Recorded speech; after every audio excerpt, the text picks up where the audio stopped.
Jangan baca novel picisan gitu, nanti Merusak pikiran. ya terjebak di pergaulan yang aneh-aneh. Kenapa sih Ridwan Kamil ngomongin jomblo melulu gitu loh. Tetapi itu adalah sebuah isu besar buat generasi kalian. Bukankah begitu? Karena Anda juga menggambarkan fenomena yang salah satunya anak alay itu. Itu Bermunculan gimmick-gimmick milenial untuk politik, gimmick-gimmick milenial untuk marketing, dan berbagai hal itu yang sebetulnya saya rasa kurang substansial gitu.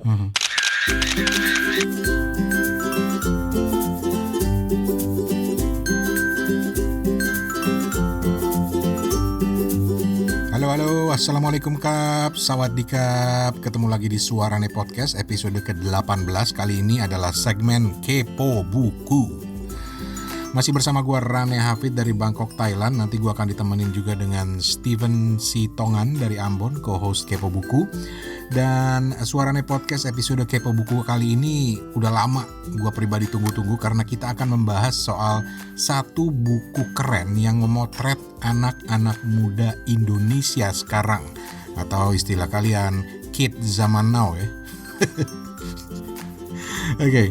Ada yang bilang ini adalah generasi milenial. Tapi ada teori lain yang bisa memetakan anak-anak milenial ini lewat sebuah buku berjudul Generasi P, Memahami Milenial Pengubah Indonesia. Nah, kita akan kupas habis bareng Steven. Plus, alhamdulillah dapat juga komentar dari penulisnya langsung, yaitu Dr. Muhammad Faisal. Jadi, memang episode ini akan sebagian besar mengupas soal buku yang gila, menarik banget cuy, menarik banget. Lu nanti akan dengar sendiri ceritanya, dan syukur-syukur lu tertarik untuk beli bukunya. Tapi sebelumnya ada satu buku dulu yang juga wajib kayaknya dimiliki oleh para penggemar buku. Dan buku ini diterbitkan oleh co-host Kepo Buku, Steven Sitongan dari Ksatria Buku Ambon. Merupakan buku antologi, nanti lu akan tahu sendiri judul bukunya. Jangan lupa Ksatria Buku juga di episode ini kembali bakal bagi-bagi beberapa buku keren buat lo yang dengerin. Gratis cuy, gratis. Oke lah, langsung aja kita ke Ambon untuk ketemu dengan co-host Kepo Buku kita.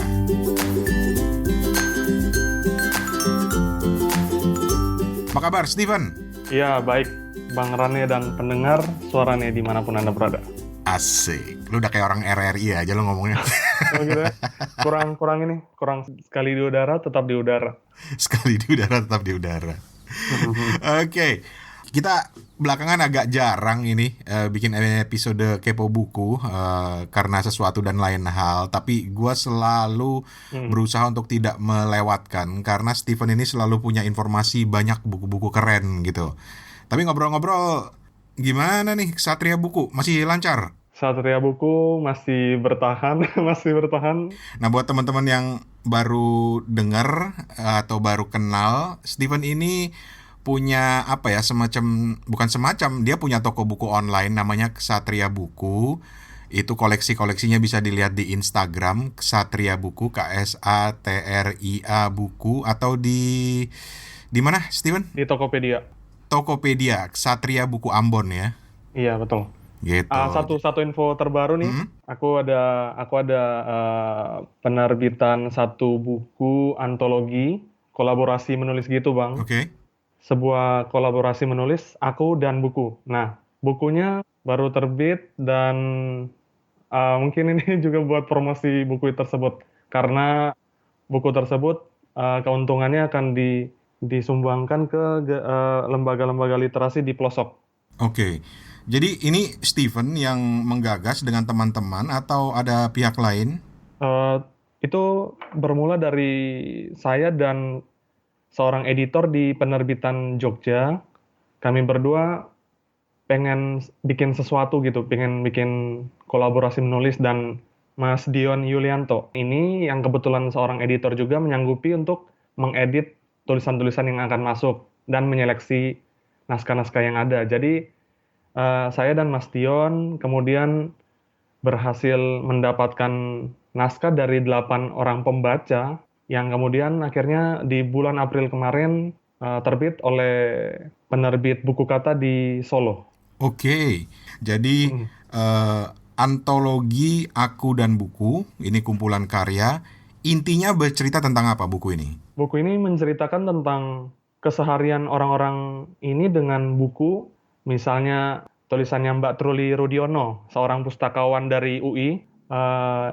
Mbak Truli bilang, kenapa sih nggak ada yang namanya asuransi buku? Kan biasanya kan kita ditawarin asuransi jiwa oleh bla bla bla PT Puskesmas gitu. Nah, kenapa nggak koleksi-koleksi buku? Kan biasanya ada tuh yang punya satu kamar penuh perpustakaan pribadi. Nah, kalau misalnya bukunya ratusan juta atau mungkin koleksi lawas, koleksi langka, kenapa nggak ada pihak-pihak PT asuransi ini yang kepikiran bikin asuransi buku? Yang lainnya, misalnya ada seorang ibu-ibu yang jatuh cinta dengan genre romantis. Oke. Membaca buku-buku romansa itu sebenarnya sesuatu yang positif kok sebenarnya. Kenapa sih dilarang-larang? Kenapa sih kita dulu-dulu itu janganlah baca novel romance, jangan baca novel picisan gitu, nanti Merusak pikiran. ya terjebak di pergaulan yang aneh-aneh. Itu istilahnya yang bikin oh iya betul juga, membaca buku itu mempunyai sebuah keseruan tersendiri kok. Nah, di situ yang teman-teman utarakan, yang teman-teman bagi di situ. Siapa aja yang nulis di dalam antologi Aku dan Buku ini? 8 penulis yang dimuat tulisannya, diantaranya ada Busira, Abdur Raffi Andrian, Maura Vanessa, Truli Rudiono, Pauline Desti Nugraini Kasih, Teddy W. Kusuma, Nurina Widiani, Alvina Ayuning Tias. Dan terakhir, naskah terjemahan Neil Gaiman-nya itu diterjemahkan oleh Mbak Selvia Hana. Oke, jadi kurang lebih bagaimana buku itu mewarnai atau bahkan mempengaruhi hidup orang ya? Kita pengen bikin buku tentang buku ketika orang-orang kebanyakan tuh nggak baca buku. Kita ceritain, ini loh, kehidupan aku dengan membaca buku tuh seperti ini. Memberikan harapan, memberikan perubahan hidup, memberikan sebuah arah pandang yang berbeda dalam hidup seseorang gitu. Oke, di mana bisa dapetin bukunya, gimana caranya, detail-detailnya sekalian, jangan nanggung promosinya tuh. Iya, buku Aku dan Buku bisa diperoleh di Pos Santa, kalau yang berada di Jakarta. Ada juga di toko buku online di Dema Buku, toko buku paling hits di Instagram saat ini. Dema Buku, oke. Iya. Terus ada juga untuk yang berada di sekitaran Jawa Tengah, Solo, Jogja, ada di Dio Media, DIO Media. Ini Instagram juga? Iya, ada di Instagram juga, ada di Tokopedia. Dan terakhir bisa beli di saya sendiri, di Satria Buku. Oke, itu dia Aku dan Buku, sebuah antologi tulisan-tulisan tentang buku. Silakan, nanti akan disertakan informasinya di bagian deskripsi. Dan sekarang kita beralih ke buku berikutnya. Oke, tapi sebelumnya ada pesan dulu dari teman-teman komunitas podcast Indonesia berikut ini.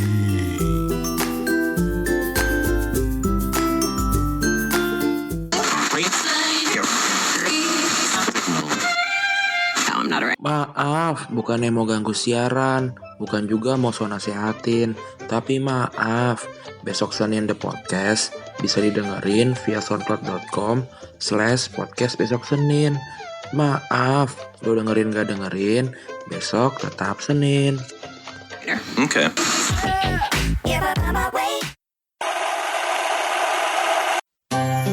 Halo, nama saya Ilham dari Tetap Makanyam The Podcast by Ilham. Kalian bisa mendengarkan dan berlangganan gratis podcast saya di SoundCloud dengan link soundcloud.com/songmanse13 dengan 13 numerik, atau di iTunes, Radio Public, atau Mixcloud dengan kata kunci Tetap Makanyam. Podcast ini membahas apapun yang podcast lain belum tentu membahasnya. Terima kasih untuk kebaikan hati yang punya podcast ini. Ditunggu di podcast saya semuanya. Tetap Makanyam dan sampai jumpa.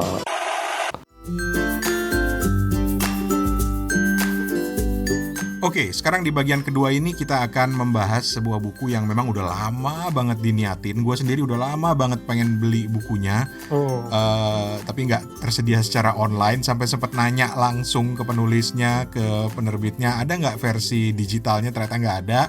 Tapi kemudian alhamdulillah berkat jasa baik seorang hamba Allah gitu kita sebut aja, ada yang bawain buat gua satu edisi ke Bangkok dan akhirnya abis gua lalap dalam sehari oh, mantap, gitu. mantap. Buku ini judulnya, bentar gua ambil bukunya. Buku ini judulnya adalah Generasi P Memahami Milenial Pengubah Indonesia, karya Dr. Muhammad Faisal dari Youth Laboratory Indonesia. Dia ini founder Youth Laboratory Indonesia.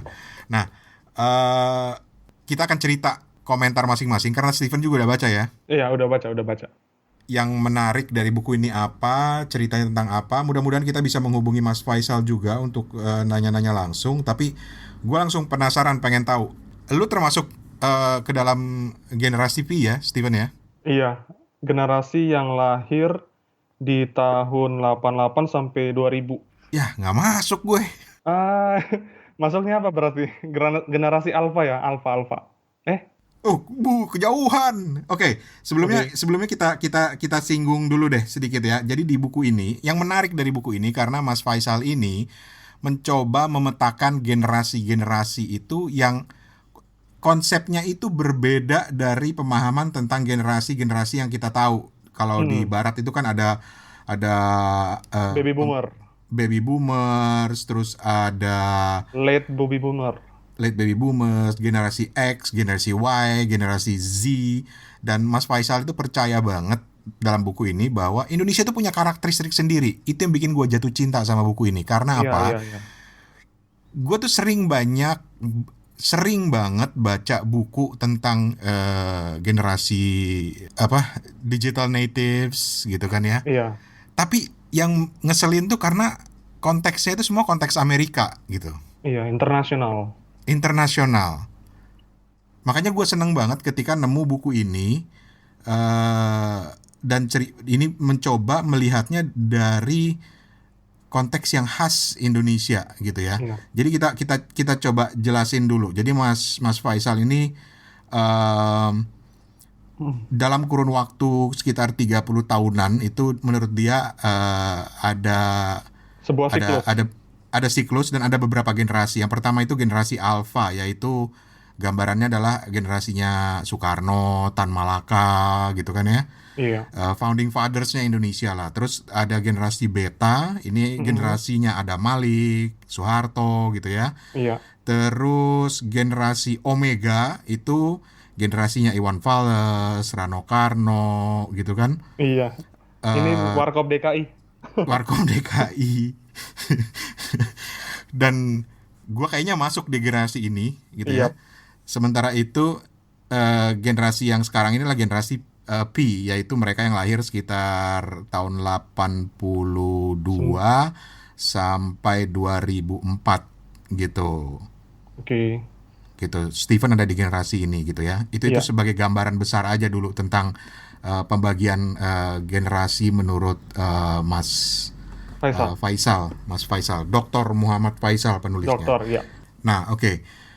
Ini berbeda dengan penafsiran pembagian generasi global ya, yaitu ada baby boomers, X, Y, Z gitu. Baby boomers itu era-era 40 sampai 60, Gen X itu lahir tahun 60 sampai 80, Gen Y itu lahir tahun 80 sampai 2000 dan Gen Z itu lahir tahun 95 sampai 2012. Jadi udah beda banget generasinya gitu penafsirannya, dan itulah yang kenapa gua suka karena ini khas Indonesia. Nah, menurut lu sendiri Steven, setelah membaca buku ini apa yang paling penting yang bisa lu dapat dari buku ini? Yang paling penting itu Mas Faisal bisa ngasih insight-insight baru yang mungkin belum banyak orang tahu tentang pembabakan generasi di Indonesia pada umumnya. Dan yang paling utama adalah bagaimana penafsiran terhadap generasi P yang adalah generasi pengubah bangsa Indonesia. Kenapa? Karena generasi ini yang akan memegang pucuk-pucuk pemimpinan yang akan membawa Indonesia bisa melangkah ke 100 tahun ke depan, 50 tahun ke depan dengan aman atau tidak.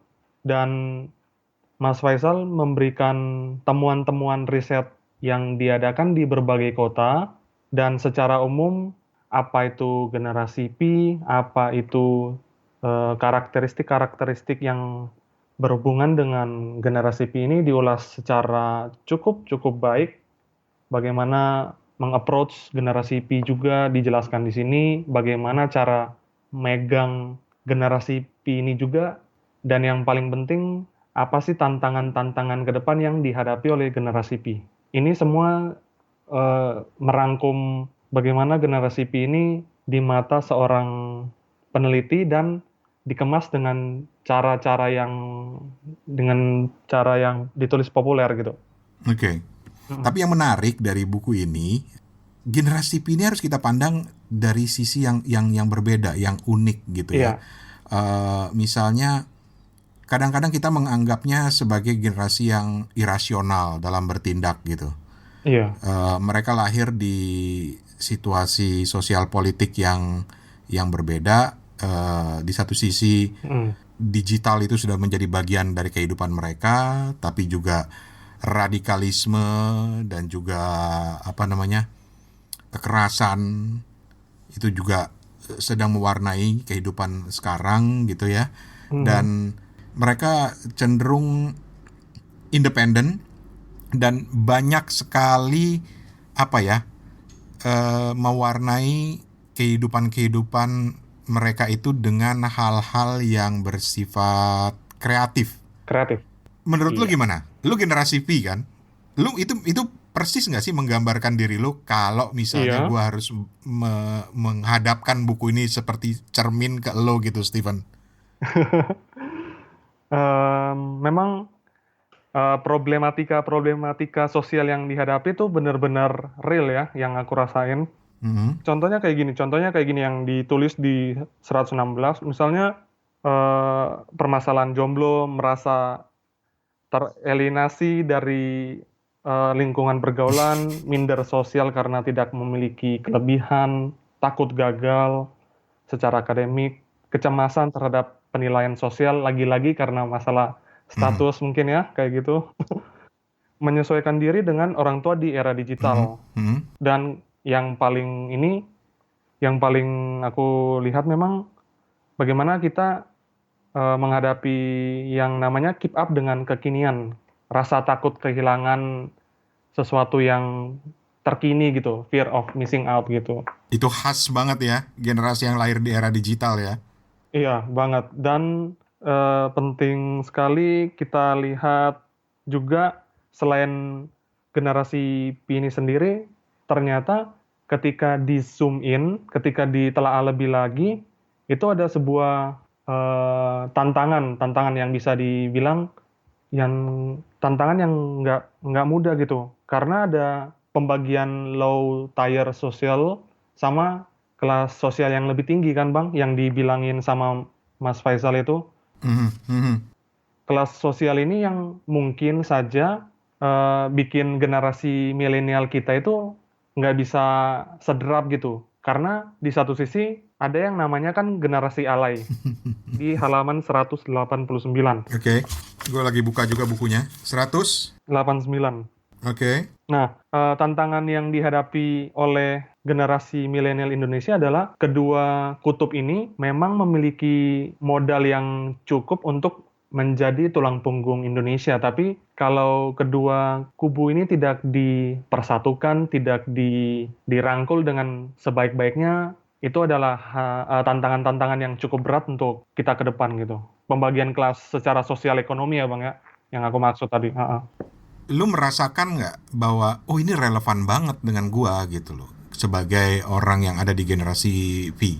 Sangat relevan karena kurang lebih menggambarkan gimana sih keadaan-keadaan yang dihadapi oleh generasi kita sekarang gitu Bang. Karena ya punya HP 2 itu udah lumrah, punya provider yang kuning sama merah itu juga udah lumrah, dan yang paling ini kan high heels aktivis yang dikasih tahu sama Mas Faisal nih.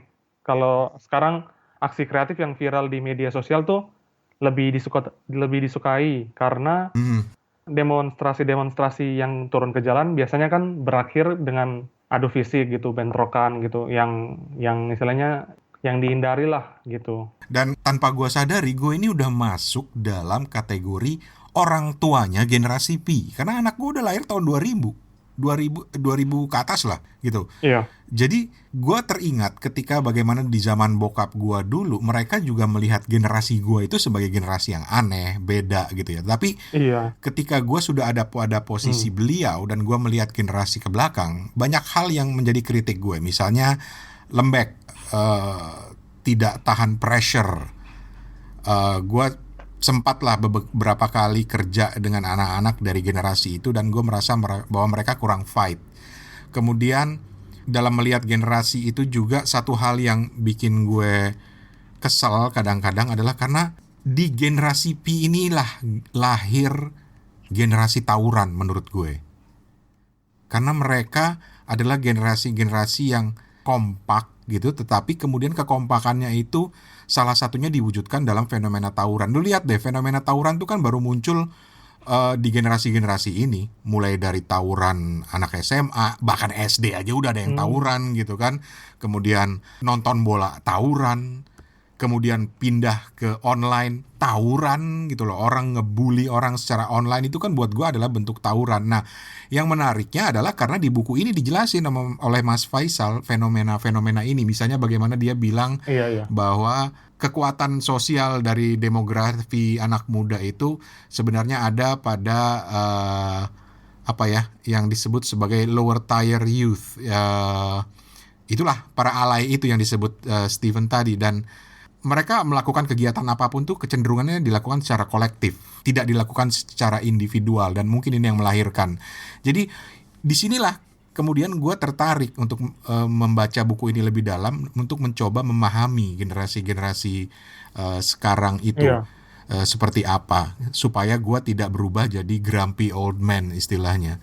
Lelaki tua penggerutu yang biasanya cuma bilang generasi gue paling hebat, generasi lu paling jelek gitu loh. Sementara waktu gue masih di era gue gitu ya, orang tua kita juga sama melihat generasi di bawahnya itu seperti itu gitu. Dan yang terpenting buat gue adalah bagaimana kemudian orang di zaman sekarang bisa mengenali generasi milenial ini yang mau nggak mau bakal memimpin Indonesia ke depannya nanti dan memanfaatkannya. Salah satu yang sudah sangat memanfaatkan ini menurut gue adalah Ridwan Kamil. Walaupun banyak yang kesel kenapa sih Ridwan Kamil ngomongin jomblo melulu gitu loh.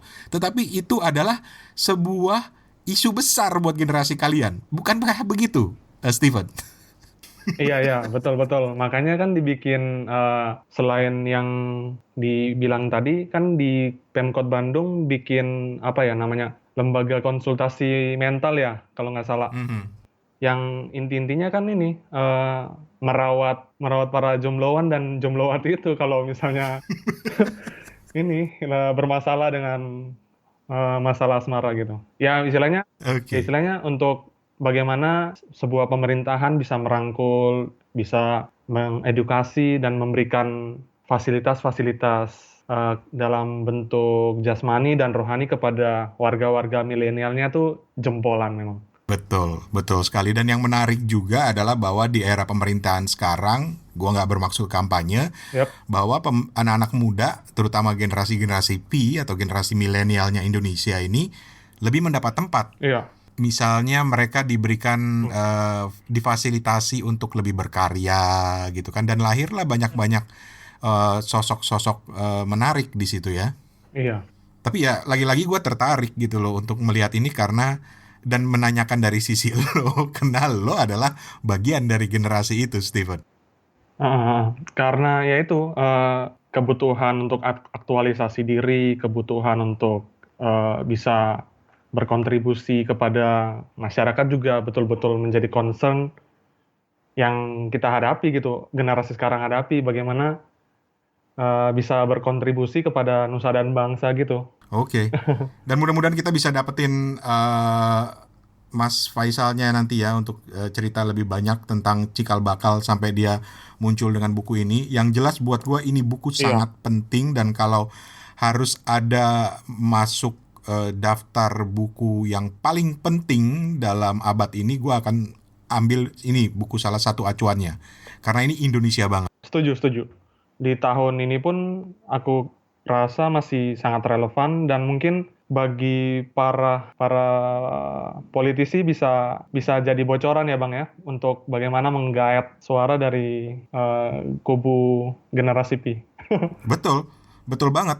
Jangan lupa bahwa Indonesia dalam beberapa tahun ke depan akan memasuki sebuah era yang disebut sebagai era bonus demografi. Iya. Yaitu sebuah era di mana usia salah satunya itu usia yang di generasi Pi sekarang ini akan sangat besar jumlahnya, dan ya itu mereka voters gitu. Swing voters yang diperebutkan gitu. Betul. Dan masalahnya juga adalah karena generasi Pi ini, milenialnya Indonesia, gue selalu suka pakai istilah itu, yaitu mereka punya kecenderungan apolitis. Iya, itu. Jadi ya mudah-mudahan para politisi akan membaca ini. Pak Jokowi, Pak Prabowo dibaca bukunya. Iya. Oke, nggak lama setelah ngobrol dengan Steven soal buku Generasi Pi ini, gue juga berhasil ngontak penulis bukunya, Mas Faisal, lengkapnya Dr. Muhammad Faisal, pendiri dari Youth Lab Indonesia. Gue akan balik setelah pesan-pesan berikut ini bersama Mas Faisal. Pakai iklan dulu cuy. Komunitas podcast Indonesia punya pesan.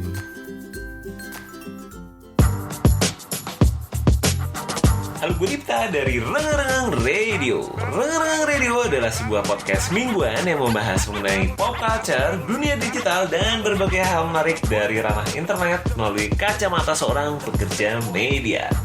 Rengereng Radio akan hadir setiap akhir pekan melalui SoundCloud, Mixcloud, dan juga Anchor. Cek aja Rengereng Radio. Rengereng Radio, talk live through voice. Suatu hari di toko obat. Ko, mau beli obat ko? Haiya, lu orang beli obat lek-lek ah? Lu mau beli obat apa? Kita dengkul sakit, pala cenut-cenut, hati galau. Ada obatnya nggak tuh kok? Haiya, lu orang datang sama orang yang tepat ah? Oh ada segala macam obat. Lu orang tinggal dengerin soundcloud.com/podcast pojokan. Lu orang dengerin 3 kali sehari. Sembuh tapi kok? Enggak.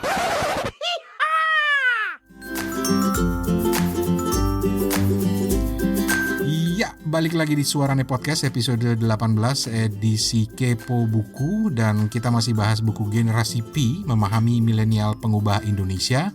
Dan beruntung banget gue bisa kontak Mas Faisal atau Dr. Muhammad Faisal penulisnya.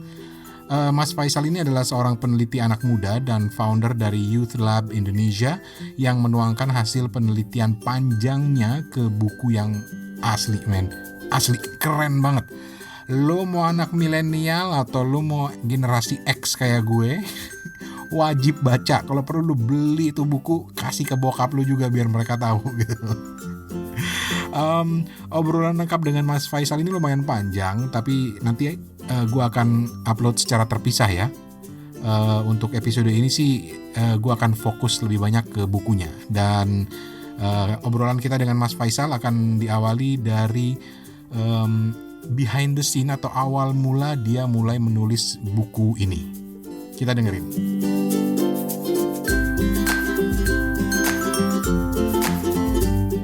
Awal-awal tema anak muda itu pas saya baru diriin Youth Lab, pasti orang lebih melihatnya dari dari sisi anak muda sebagai pasar gitu pasti kan.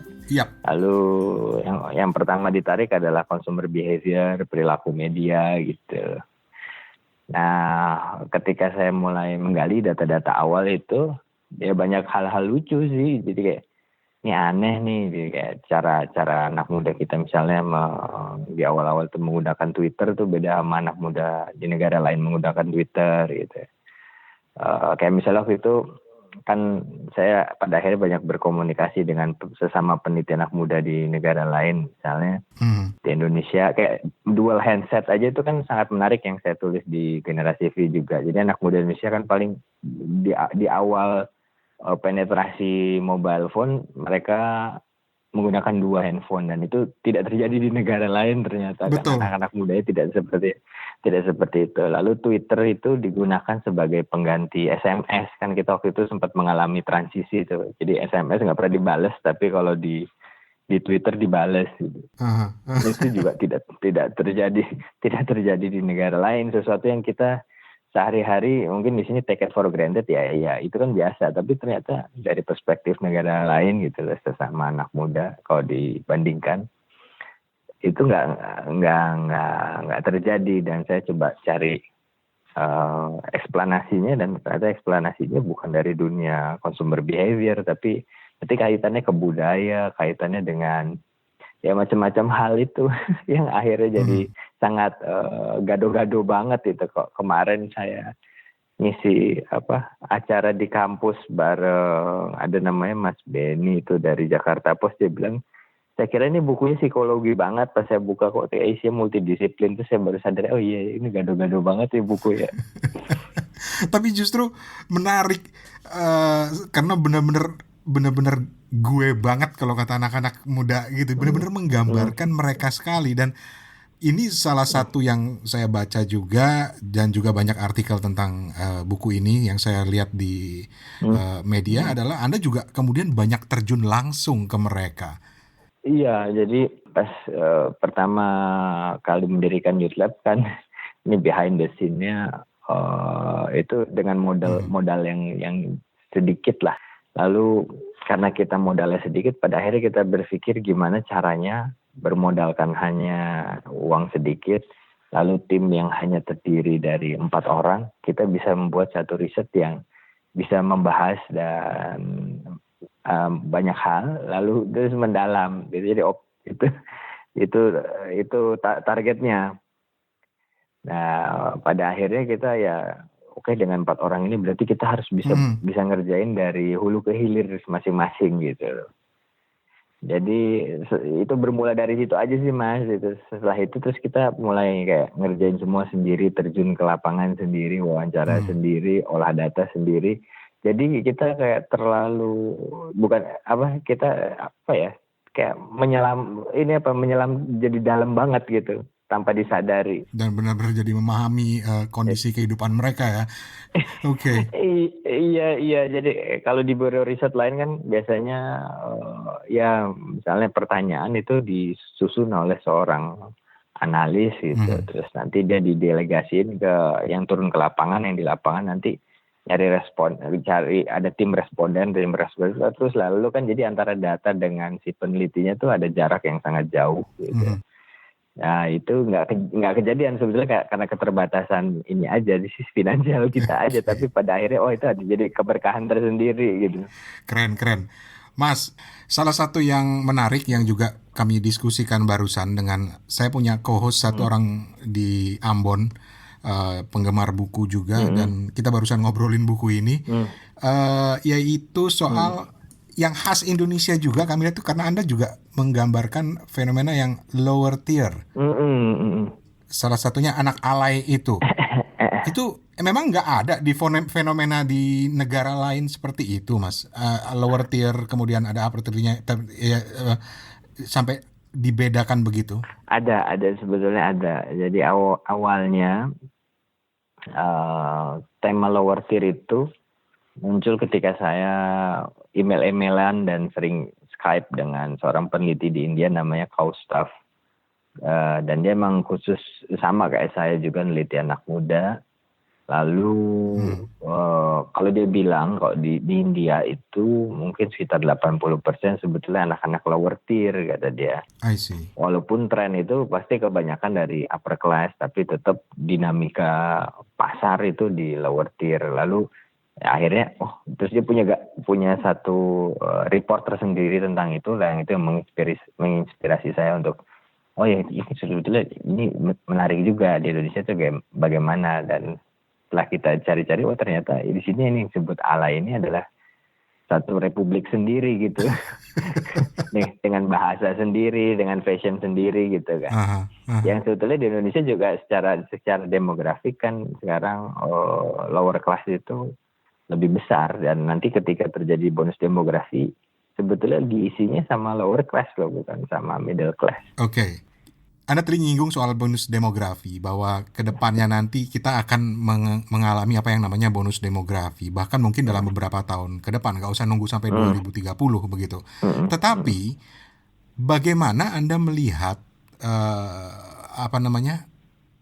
politisi sekarang, pemimpin sekarang, apakah mereka sudah mengantisipasi yang namanya bonus demografi ini?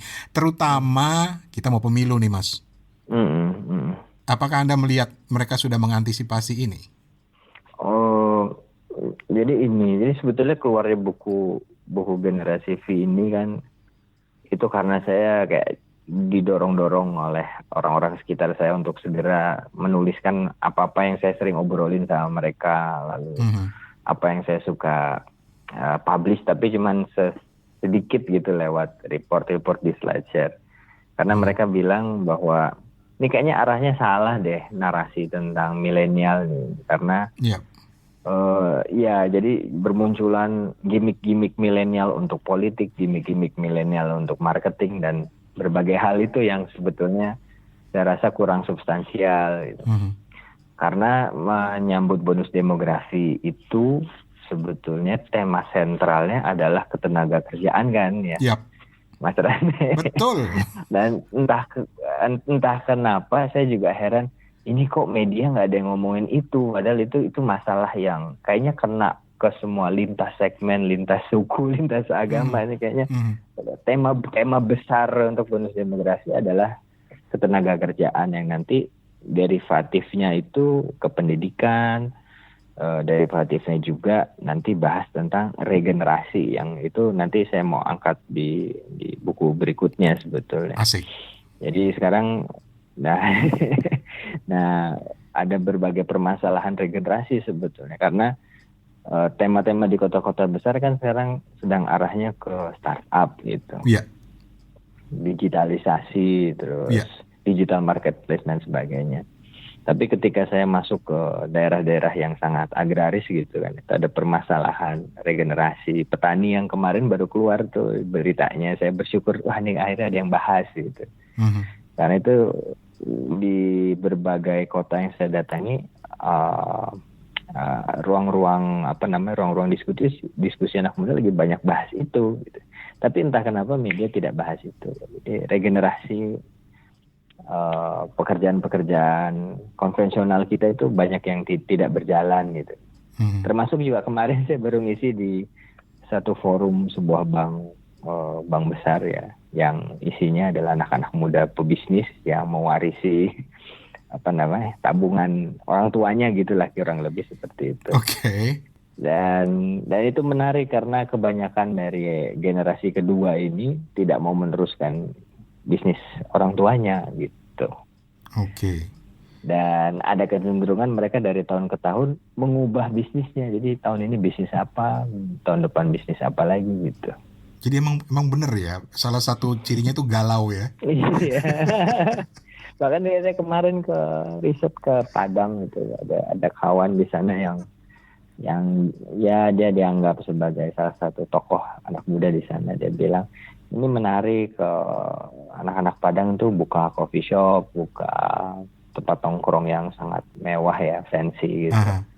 Tapi pas mau ditanya ini siapa yang mau datang ke tempat kamu, lalu gimana kira-kira rencana ke depan, mereka tidak punya. Mereka yang penting tuh mereka ngeliat di kota lain ada, mereka harus punya juga gitu. Jadi sebenarnya isunya itu berbeda dari yang kita perkirakan, apalagi diangkat di media. Tapi kenapa saya tarik kemudian ke politik, karena koreksi saya kalau salah, saya dapat kesan dari buku ini bahwa anak-anak generasi V ini cenderung apolitis, Mas. Iya, itu sayangnya memang realitasnya sekarang seperti itu. Yes. Itu yang khawatir. Thank you so much, Mas. Kalau nggak keberatan, ini juga ada yang penasaran. Yang nulis buku ini masuk generasi V apa generasi X nih? Sorry, bukan generasi V atau generasi Omega.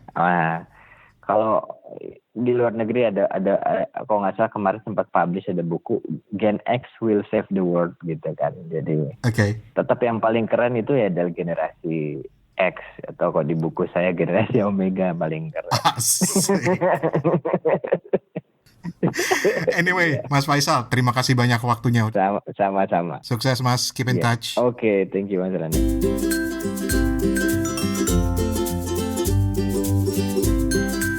Yo Ico, itu tadi Mas Faisal. Thank you banget Mas Faisal untuk obrolannya. Obrolan lengkapnya masih panjang sebetulnya. Nanti gue akan upload secara terpisah beberapa hari ke depan. Gue janji beberapa hari ke depan gue akan upload. Sekaligus juga nanti akan menutup season 1 Suarane Podcast. Pakai season-seasonan juga kita ya. Tapi yang jelas men, lu harus baca bukunya. Lu mau milenial, lu mau generasi X, mau generasi bokap lu, kalau perlu lu kasih bukunya biar kita sama-sama mengenali antar generasi kita gitu ya.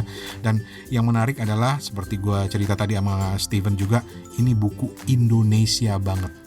Karena selama ini kan patokan kita adalah teori generasi yang berasal dari Barat gitu ya. Jadi sebenarnya beda fenomenanya. Bahkan sampai generasi alay pun ada dibahas di buku ini. Pokoknya keren banget dah. Aduh, keren banget. Jadi ya, thank you banget buat Mas Faisal penulis buku ini.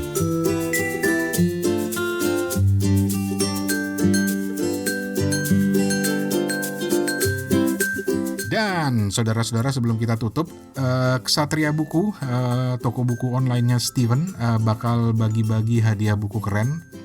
Bukunya juga keren banget. Rugi kalau lu nggak ikutan. Ada 2 paket buku yang bakal kita bagi. Setiap paketnya ada 2 buku. Jadi ada 2 paket buku. Setiap paketnya ada 2 buku isinya. Paket pertama itu adalah Jurnalistik Dasar, resep dari Dapur Tempo, dan Antologi Aku dan Buku, karya atau produksi dari Ksatria Buku ya. Dan paket kedua, Di Balik Investigasi Tempo volume pertama, plus sama buku atau buku antologi Aku dan Buku yang diproduksi oleh Ksatria Buku yang kita bahas di awal tadi. Syaratnya cuy, lu email aja ke suarane@gmail.com, email ke gue suarane@gmail.com dengan subjek bagi buku cuy. Terus lu tulis lu mau paket buku 1 atau paket buku 2. Nanti akan gue ulang ya, paket bukunya ya, paket buku 1 atau paket buku 2. Dan ini syarat khas hanya ada di Kepo Buku, yaitu buku-buku ini akan kita kasih ke siapapun yang nanti akan terpilih. Kita akan undi gratis, tapi setelah dibaca lo wajib share ke temen lo, atau kalau memang lo mau simpen bukunya, lu wajib review biar teman-teman lain dapat manfaatnya ya. Jadi lu tinggal pilih, lu mau share ke temen lu atau lu mau review. Dan jangan lupa kalau lu mau review, lu share nanti linknya gitu, supaya bermanfaat buat yang lain. Ini adalah prinsip dari Ksatria Buku. Bukunya harus bermanfaat buat orang lain setelah bermanfaat buat lo. Nggak egois jadinya cuy, biar orang lain jadi pintar juga. Oke, terserah nanti lu mau bahas di podcast lu, di Facebook, di blog lu, atau di Goodreads, bebas. Yang penting kita harus selalu share manfaat buku ini.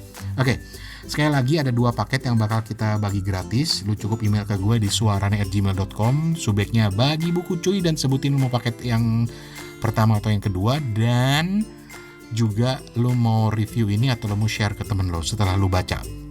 Bukunya paket pertama yaitu Jurnalistik Dasar, resep dari Dapur Tempo. Ini keren banget asli buku ini. Plus buku produksinya Ksatria Buku yaitu Antologi Aku dan Buku. Paket kedua, Di Balik Investigasi Tempo volume 1, plus buku yang sama yaitu Antologi Aku dan Buku yang tadi kita bahas di awal. Gitu. Ditunggu. Hadiah ini dipersembahkan oleh Ksatria Buku, toko buku online yang bisa lo lihat koleksi-koleksi kerennya di Ksatria Buku di Instagram, Ksatria Buku, itu alamat Instagramnya, atau di Tokopedia, lo search aja Ksatria Buku Ambon.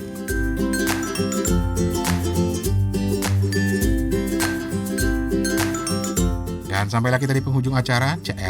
Penghujung.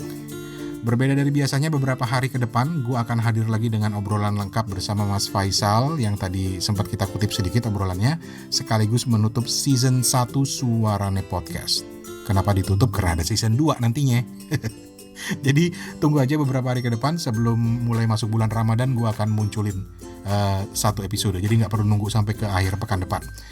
Jangan lupa subscribe ke Suarane Podcast di SoundCloud atau di Apple Podcast atau aplikasi lain dengan kata kunci Suarane, atau main ke website gue di suarane.org atau ke Anchor di anchor.fm/suarane, anchor.fm/suarane. Dan akhirnya dari Bangkok, Thailand, gue Rane Hafid pamit. Terima kasih banyak. Kapun kap. Assalamualaikum kap. Permisi kap.